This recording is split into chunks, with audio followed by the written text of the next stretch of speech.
Hello guys, আসসালামু আলাইকুম। আশা করি সবাই ভালো আছেন। আল্লাহর রহমতে আমিও ভালো আছি। আজকের ভিডিওর টপিক হচ্ছে একটা ফেসবুক পেজকে কিভাবে এসইও করতে হয়। এসইও হচ্ছে সার্চ ইঞ্জিন অপটিমাইজেশন।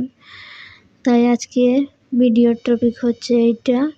আর আরেকটা কথা বলে রাখি, এতদিন ব্যস্ততার কারণে ভিডিও দিতে পারি নাই, তাই আমাদের সাথে সবাই থাকবেন এরকম নতুন নতুন ভিডিও পাওয়ার জন্য।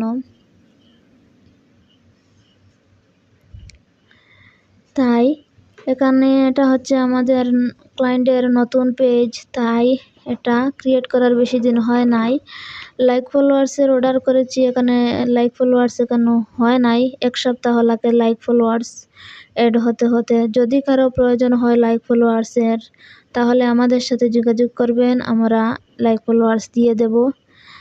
বা ডিজিটাল মার্কেটিংয়ের যে কোনো বিষয় নিয়ে যদি সমস্যা পড়ে থাকেন, আমাদের সাথে যোগাযোগ করবেন, আমরা আপনাদেরকে হেল্প করব।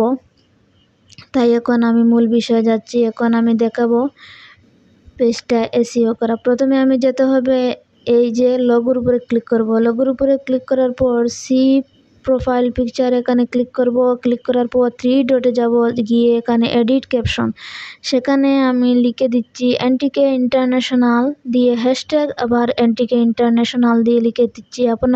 আপনারাও এইরকম আপনাদের পেজের বিষয় লিখে দিবেন। তাই এখান থেকে বের হচ্ছি।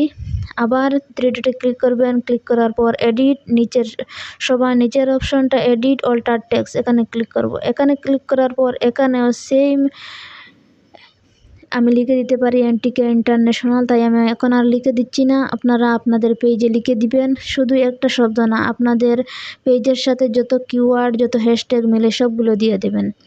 দিয়ে এখান থেকে বের হচ্ছে। এখান থেকে আমি যাচ্ছি এই যে উপরে লোকেশন চিহ্নতে যাওয়ার পর এখানে এই যে আমাদের লোকেশনটা শো করতেছে, আপনাদেরও শো করবে। আপনারা এরকম এটার উপরে ক্লিক করে দেবেন, এটা অ্যাড হয়ে যাবে।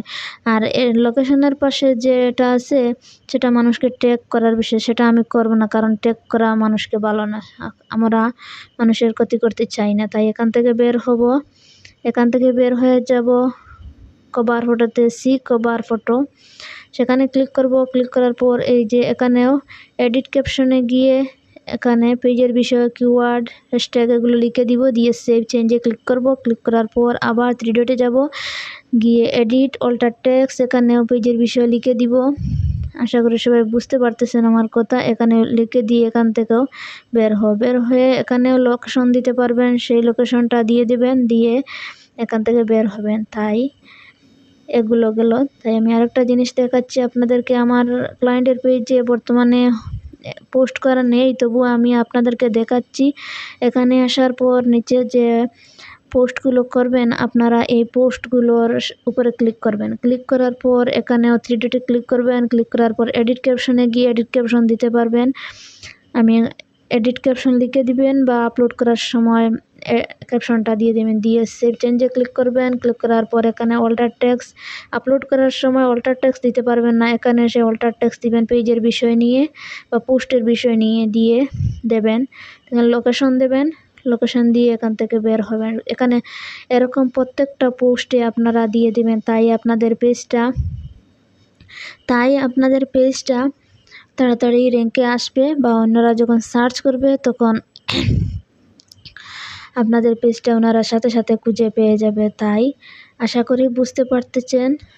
তাই আজকের মতো বিদায় নিচ্ছি, আল্লাহ হাফিজ। আর আরেকটা বিষয়, আমাদের চ্যানেলটা আপনারা সবাই সাবস্ক্রাইব করে দেবেন।